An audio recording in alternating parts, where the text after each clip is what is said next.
ಈಗ ಇನ್ನೊಂದು ಹೋಟೆಲ್ ಬಗ್ಗೆ ಕೂಡ ಇನ್ನೊಂದು ಲೊಕ್ಯಾಲಿಟಿಯ ಇನ್ನೊಂದು ಹೋಟೆಲ್ ಬಗ್ಗೆ ಕೂಡ ಮಾಹಿತಿ ಕೊಡ್ತಾ ಇದ್ದೀವಿ. ಬೆಂಗಳೂರಿನ ರಾಜಾಜಿನಗರ ಸೈಡ್ನಲ್ಲಿ ಈ ಹೋಟೆಲ್ ಕೂಡ ತುಂಬ ಫೇಮಸ್ಸು.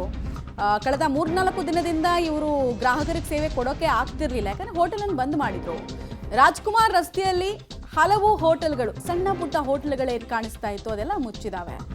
ರಾಜಣ್ಣ ಮಿಲಿಟರಿ ಹೋಟೆಲ್ಗೂ ಕೂಡ ಸಿಲಿಂಡರ್ ಅಭಾವದ ಎಫೆಕ್ಟ್ ತಟ್ಟಿದೆ. ದೋಸೆ, ಕೈಮಾ, ಕಬಾಬ್ ಎಲ್ಲ ಕಟ್ಟಾಗಿದೆ. ಇಲ್ಲಿ ಮಿಲಿಟರಿ ಹೋಟೆಲ್ ಅಂದರೆ ಇವಕ್ಕೆ ಅಲ್ವಾ ಫೇಮಸ್ಸು, ಬಟ್ ಅವ್ಯಾವೂ ಸಿಗ್ತಾ ಇಲ್ಲ. ಜಸ್ಟ್ ಇಡ್ಲಿ ಮತ್ತು ಬಿರಿಯಾನಿ ಮಾತ್ರ ಸಿಗ್ತಾ ಇದೆ. ಅದು ಫಸ್ಟ್ ಕಮ್ ಫಸ್ಟ್ ಸರ್ವ್ ಅನ್ನೋ ರೀತಿಯಲ್ಲಿ ಏನು ಕಾಯ್ಕೊಂಡು ಕೂತ್ಕೊಳ್ಳಲ್ಲ. ಇವತ್ತು ಭಾನುವಾರ ಅಂತ ರಾಜಣ್ಣ ಮಿಲಿಟರಿ ಹೋಟೆಲನ್ನು ಓಪನ್ ಮಾಡಿದ್ದಾರೆ ಮಾಲೀಕರು. ಗ್ಯಾಸ್ ಇಲ್ಲದೆ ಸಣ್ಣ ಪುಟ್ಟ ಹೋಟ್ಲ್ಗಳು ಮಾತ್ರ ಶಟ್ ಡೌನ್ ಆಗಿರೋದು ಕಾಣಿಸ್ತಾ ಇದೆ. ಉಳಿದಂತೆ ಈ ಹೋಟೆಲ್ನಲ್ಲಿ ಭರ್ಜರಿಯಾಗಿ ಯಾವಾಗಲೂ ಬಿಸ್ನೆಸ್ ಚೆನ್ನಾಗಿ ಆಗ್ತಾ ಇತ್ತು. ಈ ಕೈಮಾ, ಕಾಲ್ ಸೂಪ್ ಅವೆಲ್ಲ ಇಲ್ಲಿ ಫೇಮಸ್ ಇರ್ತಾ ಇತ್ತು. ಬಟ್ ಈಗ ಯಾವುದೂ ಸಿಗಲ್ಲ ಅನ್ನೋದು ಒಂದು ಬೇಜಾರು ಗ್ರಾಹಕರಿಗೆ. ಗ್ಯಾಸ್ ಸಿಲಿಂಡರ್ಗಳ ಅಭಾವ ದಿನೇ ದಿನೇ ತೀವ್ರಗೊಳ್ತಾ ಇದೆ. ಇವತ್ತು 6ನೇ ದಿನವೂ ಕೂಡ ಬೆಂಗಳೂರಿನ ಹಲವು ಏರಿಯಾಗಳಲ್ಲಿ ಹೋಟೆಲ್ಗಳು ಬಂದಾಗಿದ್ದಾವೆ. ಸದ್ಯ ರಾಜಾಜಿನಗರದ ರಾಜ್ಕುಮಾರ್ ರಸ್ತೆಯಲ್ಲಿರುವಂತಹ ಸುಮಾರು ಹೋಟೆಲ್ಗಳು ಕೂಡ ಬಂದಾಗಿದ್ದಾವೆ. ಇವತ್ತು ಸಂಡೇ, ಬಿಸ್ನೆಸ್ ಡೇ ಇವತ್ತು. ಆದರೂ ಕೂಡ ಸಿಲಿಂಡರ್ಗಳು ಸಿಗದೇ ಇರುವಂತಹ ಕಾರಣಕ್ಕಾಗಿ ಹೋಟೆಲ್ಗಳನ್ನು ಬಂದ್ ಮಾಡಲಾಗಿದೆ. ಅನಿವಾರ್ಯ, ಏನೂ ಮಾಡಲಿಕ್ಕೆ ಆಗೋದೇ ಇಲ್ಲ. ಸೊ ಈ ನಿಟ್ಟಿನಲ್ಲಿ ನೋಡಿ, ಇಲ್ಲಿ ಶ್ರೀಮಾರುತಿ ಮಿಲಿಟರಿ ಹೋಟೆಲು ಮತ್ತು ಸವಾಜಿಸ್ ಹೋಟೆಲು, ದಾವಣಗೆರೆ ಬೆಣ್ಣೆ ದೋಸೆ ಹೋಟೆಲು, ಈ ಭಾಗಕ್ಕೆ ಬಂದರೆ ಅನ್ನಪೂರ್ಣೇಶ್ವರಿ ದೋಸೆ ಮನೆ, ಸೊ ಹೀಗೆ ಸುಮಾರು ಹೋಟೆಲ್ಗಳು ಬಂದಾಗಿದ್ದಾವೆ. ಸೊ ಸಂಡೇ ದಿನ ಈ ಏರಿಯಾದಲ್ಲಿ, ಈ ಒಂದು ಭಾಗದಲ್ಲಿ ಸಿಕ್ಕಾಪಟ್ಟೆ ಗ್ರಾಹಕರು ಇರುವಂತಹ ಪ್ರದೇಶ ಇದು. ಆದರೆ ಎಲ್ಲಿಯೂ ಕೂಡ ಸಿಲಿಂಡರ್ಗಳು ಸಿಗದೇ ಇರುವಂಥ ಕಾರಣಕ್ಕಾಗಿ ಅನಿವಾರ್ಯವಾಗಿ ಬಂದ್ ಮಾಡುವಂಥ ಪರಿಸ್ಥಿತಿ. ಒಂದು ಸಣ್ಣ ಹೋಟೆಲ್ ಕೂಡ ಇದೆ. ಇದು ಮಧ್ಯಾಹ್ನದ ವೇಳೆಗೆ ಇಲ್ಲಿ ಕೂಡ ಕ್ಲೋಸನ್ನು ಮಾಡ್ತಾರೆ. ಅಂದರೆ ಬೆಳಗ್ಗೆ ಟಿಫನನ್ನು ಮಾಡ್ಕೊಳ್ತಾರೆ, ಮಧ್ಯಾಹ್ನ ಊಟಕ್ಕೆ ಇರೋದಿಲ್ಲ. ಸೊ ಇನ್ನು ರಾಜಣ್ಣ ಮಿಲಿಟರಿ ಹೋಟೆಲ್, ಇಲ್ಲಿ ಸೂಪು ಮತ್ತು ಕಬಾಬ್, ಕೈಮಗೆ ತುಂಬ ಫೇಮಸ್ ಆಗಿರುವಂತಹ ಹೋಟೆಲು. ಸೊ ಈ ಒಂದು ಹೋಟೆಲ್ಗೂ ಕೂಡ ಇದೀಗ ಎಫೆಕ್ಟ್ ತಟ್ಟಿದೆ. ಕೇವಲ ಇಡ್ಲಿ, ಬಿರಿಯಾನಿ ಮತ್ತು ಸೂಪು ಮಾತ್ರ ಇಲ್ಲಿ ನೀಡಲಾಗ್ತಾ ಇದೆ. ಸೊ ಇಲ್ಲಿ ಕೂಡ ಗ್ಯಾಸ್ ಸಿಲಿಂಡರ್ ಸಮಸ್ಯೆ ಆಗ್ತಾ ಇದೆ. ಕಳೆದ 3-4 ದಿನಗಳಿಂದಲೂ ಕೂಡ ಹೋಟೆಲನ್ನು ಕ್ಲೋಸ್ ಮಾಡಿದ್ರು. ಇವತ್ತು ಸಂಡೇ ಆಗಿರುವಂಥ ಕಾರಣಕ್ಕಾಗಿ ಬಿಸ್ನೆಸ್ ಡೇ.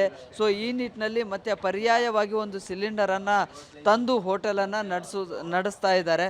ಸೊ ಹೀಗೆ ಈ ಸಿಲಿಂಡರ್ ಇಲ್ಲಿ ಕೂಡ ಖಾಲಿ ಆದ ಬಳಿಕ ಅನಿವಾರ್ಯವಾಗಿ ಮತ್ತೆ ಹೋಟ್ಲನ್ನು ಕ್ಲೋಸ್ ಮಾಡುವಂಥದ್ದು ಸ್ಥಿತಿ.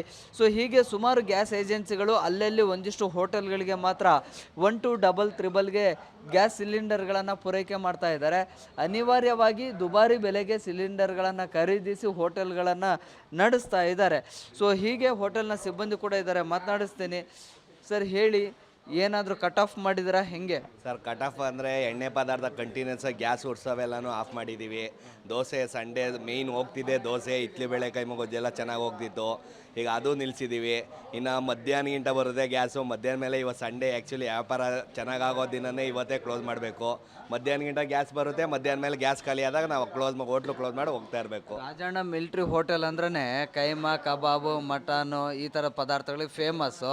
ಅದೇ ಸಿಗ್ತಾ ಇಲ್ಲ. ಗ್ರಾಹಕರು ಏನು ಹೇಳ್ತಾವ್ರೆ? ಸರ್, ಗ್ರಾಹಕರು ಏನು ಮಾಡೋದು ಸರ್, ನಾವು ಅವ್ರಿಗೂ ಹೇಳೋಕ್ಕಾಗ್ತಾಯಿಲ್ಲ, ಬಿಡೋಕ್ಕಾಗ್ತಾಯಿಲ್ಲ. 4 ಡೇಸಿಂದ ಹೋಟ್ಲು ಕ್ಲೋಸ್ ಮಾಡಿದ್ಕೇ ಅವರು ಯಾಕೆ ಕ್ಲೋಸ್ ಮಾಡಿದ್ದೀರಾ ಅಂತ ಒಂದೇ ಸಮಯ ಫೋನ್ ಮೇಲೆ ಫೋನ್ ಮಾಡ್ತಾ ಇದ್ದಾರೆ. ಇಲ್ಲಿ ನಾವು ಯಾರಿಗೆ ಹೇಳೋಣ ನಮ್ಮ ಕಷ್ಟನ? ಗ್ಯಾಸ್ ಇಲ್ಲ ಅಂತ ಅಂದರೆ ಯಾರು ಕಸ್ಟಮರ್ಗೆ ಫೋನ್ ಮಾಡಿದ್ರು ಅವರು ಗ್ಯಾಸ್ ಇಲ್ಲ ಅಪ್ಪ ಕೊಡೋಕ್ಕಾಗಲ್ಲ ಅಂತಾರೆ.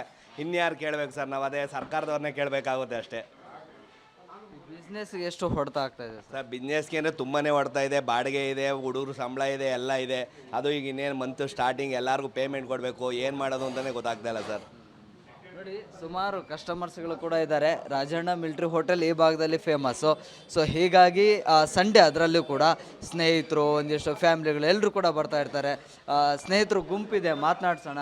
ಸರ್, ಏನು ಹೇಳ್ತೀರಿ ಸರ್? ಸಿಕ್ಕಾಬಟ್ಟೆ ಅಭಾವ ಆಗ್ತಾ ಇದೆ. ರಾಜಣ್ಣ ಮಿಲಿಟರಿ ಹೋಟೆಲ್ ಬಂದಿದ್ರಿ ಸ್ನೇಹಿತರೆಲ್ಲ, ಏನು ತೊಗೊಳ್ಳಿ ಬಂದಿದ್ರಿ? ಸಿಗ್ತಾ ಇದೆಯಲ್ಲ? ಇಲ್ಲ ಸರ್, ಕಾಲ್ ಸೂಪ್ ಇದೆ. ಕಾಲ್ ಸೂಪ್ ಕುಡಿಯೋಣ ಅಂತ ಬಂದಿದ್ದೀವಿ, ಸ್ನೇಹಿತರು ವಾಕಿಂಗ್ ಮುಗಿಸ್ಕೊಂಡು ಬಂದಿದ್ದೀವಿ. ಬಟ್ ಎಲ್ಲ ಕಡೆ ಹೋಟ್ಲ್ ಕ್ಲೋಸ್ ಆಗಿದೆ. ಇಲ್ಲಿ ತೆಗ್ದಿದೆ, ಬಟ್ ಅವ್ರು ಹೆಂಗೆ ಮ್ಯಾನೇಜ್ ಮಾಡ್ತಿದ್ದಾರೆ ಗೊತ್ತಿಲ್ಲ ನಮಗೆ ಪಾಪ. ಸರ್, ನಾವು ಅದೇ ಬಂದಿದ್ದೀವಿ. ಎಲ್ಲ ಕಡೆ ಕ್ಲೋಸ್ ಆಗಿತ್ತು, ಇಲ್ಲಿ ಓಪನ್ ಇತ್ತು. ನಾವು ಅಪರೂಪಕ್ಕೆ ಒಂದ್ಸರಿ ಬರ್ತಿರ್ತೀವಿ. ದೋಸೆ ಫೇಮಸ್ ಇಲ್ಲಿ. ಕಾಲ್ ಸೂಪ್ಗೆ ದೋಸೆ ಸಿಗ್ತಾ ಇಲ್ಲ. ಹೌದು, ನೋಡೋಣ ದೋಸೆಗೆ ಏನು ಮಾಡ್ತಾರೆ ನೋಡೋಣ. ಎಷ್ಟು ದಿನ ಸಿಲಿಂಡರ್ ಗೊತ್ತಿಲ್ಲ. ಎಷ್ಟು ದಿನ ಆಗುತ್ತೆ ಅಷ್ಟು ದಿನ ಮಾಡಿ ಆಮೇಲೆ ಏನು ಮಾಡೋಕೆ ಅನಾವ್ರೆ ಎಲ್ಲೂ ಮಾಡೋಕೆ ಎಲ್ಲರಿಗೂ ಆಗಿದ್ದು ನಾವು ಇವ್ರಿಗೂ ಆಗುತ್ತೆ ಅಷ್ಟೇ. ನೋಡಿ, ನೋಡಿ, ಕಾಲ್ ಸೂಪ್ಗೆ ದೋಸೆಯನ್ನು ಸೇವಿಸೋದು ಸುಮಾರು ಗ್ರಾಹಕರು ಟೇಸ್ಟನ್ನು ಮಾಡುವಂಥದ್ದು, ಅದನ್ನು ಎಕ್ಸ್ಪೀರಿಯೆನ್ಸ್ ಮಾಡೋ ಥ್ರಿಲ್ಲೇ ಬೇರೆ.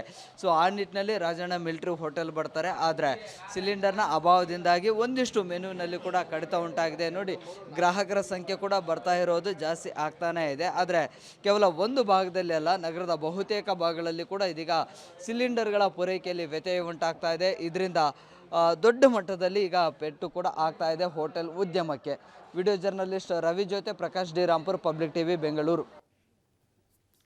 ಇನ್ನೆಷ್ಟು ದಿನ ಈ ಗೋಳಲ್ಲಿ ನೋಡ್ಬೇಕು ನಾವು ಅಂತ ಹೋಟೆಲ್ ಮಾಲೀಕರು ಕೇಳ್ತಾನೆ ಇದ್ದಾರೆ. ಈ ಪ್ರಶ್ನೆಗೆ ಮಾತ್ರ ಕೇಂದ್ರ ಸರ್ಕಾರ ನಿನ್ನೆ ತಕ್ಕ ಮಟ್ಟಿಗೆ ಉತ್ತರ ಕೊಟ್ಟಂಗಿತ್ತು, ಸಿಲಿಂಡರ್ಗಳನ್ನು ನಾವು ಪೂರೈಕೆ ಮಾಡ್ತೀವಿ ವಾಪಸ್ಸು ಅಂತ. ಬಟ್ ಎಷ್ಟರ ಮಟ್ಟಿಗೆ ಗ್ಯಾಸ್ ಸಿಲಿಂಡರ್ಗಳು ಮತ್ತೆ ಹಳೆಯ ಬೆಲೆಯಲ್ಲಿ ಹೋಟೆಲ್ ಮಾಲೀಕರಿಗೆ ಸಿಗುತ್ತೆ ಅನ್ನೋದೇ ಇಂಪಾರ್ಟೆಂಟ್.